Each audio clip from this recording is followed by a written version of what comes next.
Patchwork लड़की। ओजो ने इस अनोखी युक्ति को आश्चर्य से देखा। पैचवर्क गर्ल जब सीधी खड़ी थी तो उससे लंबी थी और उसका शरीर मोटा और गोल था क्योंकि उसमें बहुत सफाई से कपास भरा गया था। मार्गोलोटे ने सबसे पहले पैचवर्क रजाई से लड़की का रूप बनाया था और फिर उसने उसे पैचवर्क स्कर्ट और जेबों वाला एप्रन पहनाया था। पूरे कपड़े में उसी तरह का कपड़ा इस्तेमाल किया था। पैरों पर उसने नुकीले पंजे वाले लाल चमड़े के जूते सिल दिए थे। लड़की के हाथों की सभी अंगुलियों और अंगूठों को ध्यान से आकार दिया गया था और किनारों पर भरकर सिल दिया गया था। नाखूनों के रूप में काम करने के लिए सिरों पर सोने की प्लेटें लगाई गई थीं। मार्गोलोटे ने कहा, जब वह जीवित होगी तो उसे काम करना होगा। पैचवर्क गर्ल का सिर उसका सबसे जिज्ञासु अंग था। जब वह अपने पति के जीवन का पाउडर बनाने का इंतजार कर रही थी तो महिला को अपने हिसाब से सिर को पूरा करने के लिए पर्याप्त समय मिल गया था और उसे एहसास हुआ कि एक अच्छे नौकर का सिर ठीक से बनाया जाना चाहिए। बाल भूरे रंग के धागे के थे और कई साफ सुथरी चोटियों में उसकी गर्दन पर लटके हुए थे। उसकी आंखें जादूगर की पुरानी पतलून से काटे गए 2 चांदी के सस्पेंडर बटन थे और उन्हें काले धागों से सिल दिया गया था जो आंखों की पुतलियां बनाते थे। मार्गोलोटे ने कुछ समय तक कानों को लेकर उलझन में रही क्योंकि अगर नौकर को स्पष्ट रूप से सुनना था तो ये महत्वपूर्ण थे, लेकिन आखिरकार उसने उन्हें सोने की पतली प्लेटों से बनाया और धातु में छोटे छोटे छेद करके टांके के जरिए उन्हें जगह पर लगाया। सोना ओस की भूमि में सबसे आम धातु है और इसका उपयोग कई उद्देश्यों के लिए किया जाता है क्योंकि यह नर्म और लचीला होता है। महिला ने पैचवर्क गर्ल के मुंह के लिए एक चीरा लगाया था और उसमें दांतों के लिए सफेद मोतियों की 2 पंक्तियां सिल दी थीं। जीभ के लिए लाल रंग की आलीशान पट्टी का इस्तेमाल किया था। ओजो ने इस मुंह को बहुत कलात्मक और जीवंत माना और जब लड़के ने इसकी प्रशंसा की तो मार्गोलोटे प्रसन्न हुई। लड़की के चेहरे पर लगभग बहुत सारे पैच थे, इसलिए उसे पूरी तरह से सुंदर नहीं माना जा सकता था क्योंकि उसका एक गाल पीला और दूसरा लाल था, उसकी थोड़ी नीली, उसका माथा बैंगनी और बीच का हिस्सा जहां उसकी नाक बनाई गई थी और गद्देदार थी, चमकीला पीला था। तुम्हें उसका पूरा चेहरा गुलाबी कर देना चाहिए था, लड़के ने सुझाव दिया। मुझे लगता है कि ऐसा ही है, लेकिन मेरे पास गुलाबी कपड़ा नहीं था, महिला ने जवाब दिया। फिर भी मैं नहीं देख सकती क्योंकि यह बहुत मायने रखता है, क्योंकि मैं चाहती हूँ कि मेरी पैचवर्क गर्ल सजावटी होने के बजाय उपयोगी हो। अगर मैं उसके पैच वाले चेहरे को देखते देखते थक जाऊं तो मैं उसे सफ़ेद कर सकती हूँ। क्या उसके पास कोई दिमाग है? ओजो ने पूछा। नहीं, मैं दिमाग के बारे में सब भूल गई, महिला ने कहा। मुझे खुशी है कि आपने मुझे दिमाग की याद दिला दी, क्योंकि दिमाग देने में अभी भी देर नहीं हुई है, किसी भी तरह से। जब तक वह जीवित नहीं हो जाती, मैं इस लड़की के साथ जो चाहूं कर सकती हूँ। लेकिन मुझे सावधान रहना होगा कि उसे बहुत ज्यादा दिमाग न दिया जाए, और जो दिमाग उसके पास है, वो उसके जीवन में आने वाले पद के लिए उपयुक्त होना चाहिए। दूसरे शब्दों में, उसका दिमाग बहुत अच्छा नहीं होना चाहिए। गलत, अंकल ननकी ने कहा। नहीं, मुझे पूरा विश्वास है कि मैं सही हूँ, महिला ने उत्तर दिया। उसका मतलब है, ओजो ने समझाया, कि जब तक आपकी नौकरानी के पास अच्छी बुद्धि नहीं होगी, तब तक वह न तो आपकी आज्ञा का पालन करना जान पाएगी, न ही वह काम कर पाएगी जो आप उससे करने को कहेंगे। ठीक है, ये सच हो सकता है, मार्गोलोटे ने सहमति जताई, लेकिन इसके विपरीत बहुत ज्यादा दिमाग वाला नौकर निश्चित रूप से स्वतंत्र और उच्च शक्तिशाली बन जाएगा और अपने काम से ऊपर उठकर महसूस करेगा। यह एक बहुत ही नाजुक काम है, जैसा कि मैंने कहा, और मुझे लड़की को सही तरह के दिमाग की सही मात्रा देने का ध्यान रखना चाहिए। मैं चाहता हूं कि वह बस उतना ही जाने, लेकिन बहुत ज्यादा नहीं। इसके साथ ही वह दूसरी अलमारी में चली गई जो अलमारियों से भरी हुई थी। सभी अलमारियों में नीली कांच की बोतलें रखी हुई थीं, जिन पर जादूगर ने बड़े करीने से लेबल लगा रखे थे ताकि पता चल सके कि उनमें क्या है। एक पूरी शेल्फ पर लिखा था, ब्रेन फर्नीचर, और इस शेल्फ पर रखी बोतलों पर इस तरह से लेबल लगा था, आज्ञाकारिता, चतुराई, निर्णय, साहस, सरलता, सौहार्द, सीखना, सत्य, कविता, आत्मनिर्भरता। मुझे देखने दो, मार्गोलोटे ने कहा, इन गुणों में से सबसे पहले उसमें आज्ञाकारिता होनी चाहिए, और उसने उस लेबल वाली बोतल को नीचे उतारा और उसमें से सामग्री के कई दाने एक थाली में डाले। सौहार्दपूर्ण व्यवहार भी अच्छा है और सत्य भी। उसने प्रत्येक से एक मात्रा में बर्तन में डाला। ये बोतलें, मुझे लगता है कि यह काम करेगा, उसने आगे कहा, क्योंकि नौकर में अन्य गुणों की आवश्यकता नहीं होती है। अंकल ननकी, जो ओज़ो के साथ उसके पास खड़े थे, ने चतुराई लिखी बोतल को छुआ। थोड़ा, उसने कहा, थोड़ी चतुराई, खैर, शायद आप सही हैं, सर, उसने कहा, और बोतल नीचे रखने ही वाली थी कि कुटिल जादूगर ने अचानक चिमनी से उसे उत्साहित होकर पुकारा। जल्दी आओ, मार्गोलोटे, आओ और मेरी मदद करो। वह तुरंत अपने पति के पास दौड़ी और उसे चारों केतली आग से उठाने में मदद की। उनका सारा सामान उबल गया था और हर केतली के तले में बारीक सफ़ेद पाउडर के कुछ दाने रह गए थे। जादूगर ने बहुत सावधानी से इस पाउडर को निकाला और इसे एक सुनहरे बर्तन में रख दिया, जहां उसने इसे सुनहरे चम्मच से मिलाया। जब मिश्रण पूरा हो गया तो कुल मिलाकर मुश्किल से एक मुट्ठी भर बचा। डॉक्टर पिप ने प्रसन्न और विजयी स्वर में कहा, यह अद्भुत जीवन पाउडर है, जिसे बनाना दुनिया में केवल मैं ही जानता हूँ।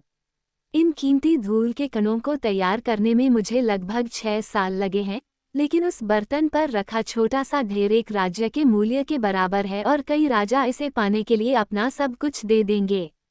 जब ये ठंडा हो जाएगा तो मैं इसे एक छोटी बोतल में रखूंगा, लेकिन इस बीच मुझे इस पर ध्यान रखना होगा, कहीं हवा का झोंका इसे उड़ा न दे या इसे बिखेर न दे। अंकल ननकी, मार्गोलोटे और जादूगर सभी उस अद्भुत पाउडर को देख रहे थे, लेकिन ओज़ो को उस समय पैचवर्क गर्ल के दिमाग में ज्यादा दिलचस्पी थी।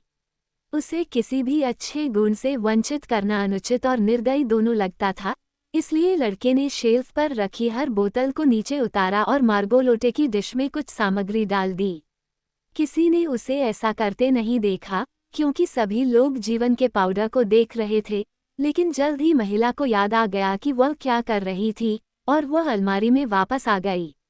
चलो देखते हैं, उसने टिप्पणी की, मैं अपनी लड़की को थोड़ी चतुराई देने वाली थी, जो कि डॉक्टर के लिए बुद्धिमत्ता का विकल्प है, एक ऐसा गुण जो अभी तक उसके पास नहीं है। चतुराई की बोतल उतारकर उसने थोड़ा पाउडर थाली में रखे ढेर में डाल दिया। ओज़ो इस पर थोड़ा असहज हो गया, क्योंकि उसने पहले ही थाली में बहुत सारा चतुराई पाउडर डाल दिया था, लेकिन उसने हस्तक्षेप करने की हिम्मत नहीं की और इसलिए उसने खुद को इस विचार से सांत्वना दी कि किसी के पास बहुत अधिक चतुराई नहीं हो सकती।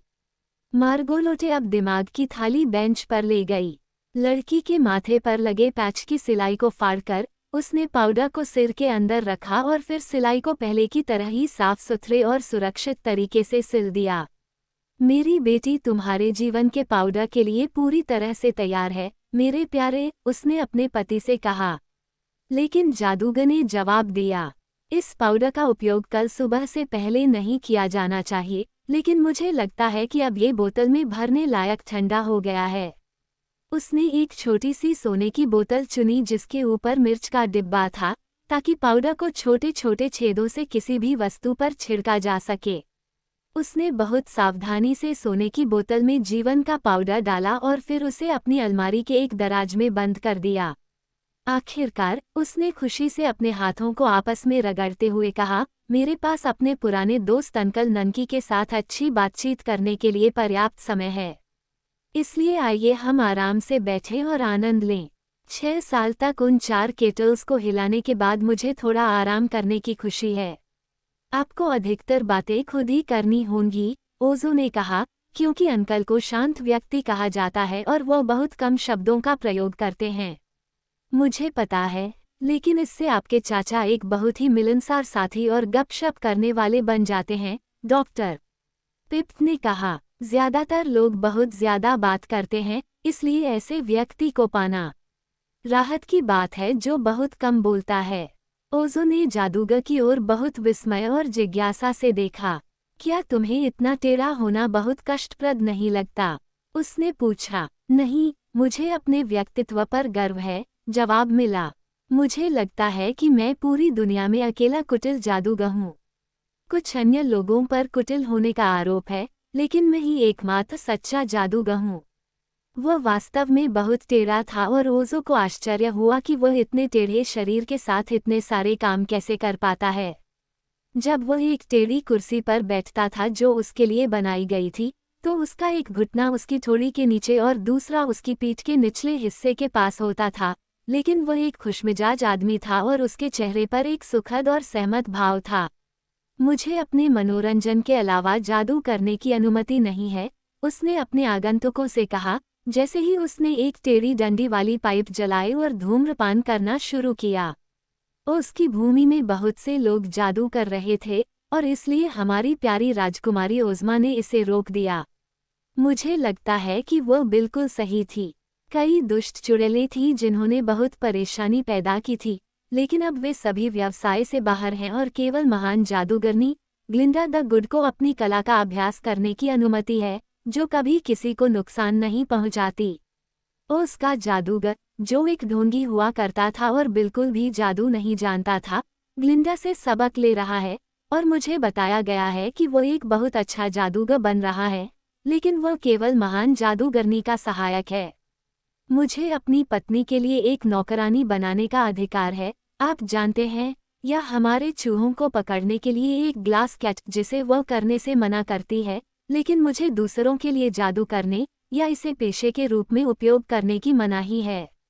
ओज़ो ने कहा, जादू निश्चित रूप से एक बहुत ही दिलचस्प अध्ययन होगा। ये सच है, जादूगर ने जोर देकर कहा। अपने समय में मैंने कुछ जादुई करतब दिखाए हैं जो ग्लिंडा द गुड के कौशल के योग्य थे। उदाहरण के लिए, जीवन का पाउडर और मेरा पेट्रीफैक्शन का तरल, जो खिड़की के उस पार शेल्फ पर उस बोतल में रखा है। पेट्रीफैक्शन का द्रव क्या करता है? लड़के ने पूछा। ये जिस चीज को छूता है उसे ठोस संगमरमर में बदल देता है। यह मेरा खुद का आविष्कार है और मुझे ये बहुत उपयोगी लगता है। एक बार दो भयानक कालिदास, जिनके शरीर भालू जैसे और सिर बाघ जैसे थे, जंगल से हम पर हमला करने के लिए यहाँ आए, लेकिन मैंने उन पर कुछ तरल छिड़का और वे तुरंत संगमरमर में बदल गए। अब मैं उन्हें अपने बगीचे में सजावटी मूर्तियों के रूप में उपयोग करता हूँ। ये टेबल आपको लकड़ी की तरह लगती है और एक बार यह वास्तव में लकड़ी थी, लेकिन मैंने इस पर पेट्रिफिकेशन के तरल की कुछ बूंदें छिड़की और अब ये संगमरमर है। ये कभी नहीं टूटेगी और न ही घिसेगी। ठीक है, अंकल ननकी ने अपना सिर हिलाते हुए और अपनी लंबी भूरी दाढ़ी को सहलाते हुए कहा। यार, तुम कितने बकबक करने वाले बन गए हो, अंकल, जादूगर ने टिप्पणी की, जो तारीफ से खुश था। लेकिन तभी पीछे के दरवाजे पर खरोंच की आवाज आई और एक तीखी आवाज चिल्लाई, मुझे अंदर आने दो, जल्दी करो, है न? मुझे अंदर आने दो। मार्गोलॉट उठकर दरवाजे की ओर चली गई। तो फिर एक अच्छे इंसान की तरह पूछो, उसने कहा। मी ओ वहाँ, क्या यह आपके शाही महामहिम को शोभा देता है? आवाज ने तिरस्कार भरे लहजे में पूछा। हाँ, ये तो बिल्ली जैसी बात है, महिला ने कहा और दरवाजा खोल दिया। तभी एक बिल्ली कमरे में दाखिल हुई, कमरे के बीच में आई और अजनबियों को देखकर रुक गई।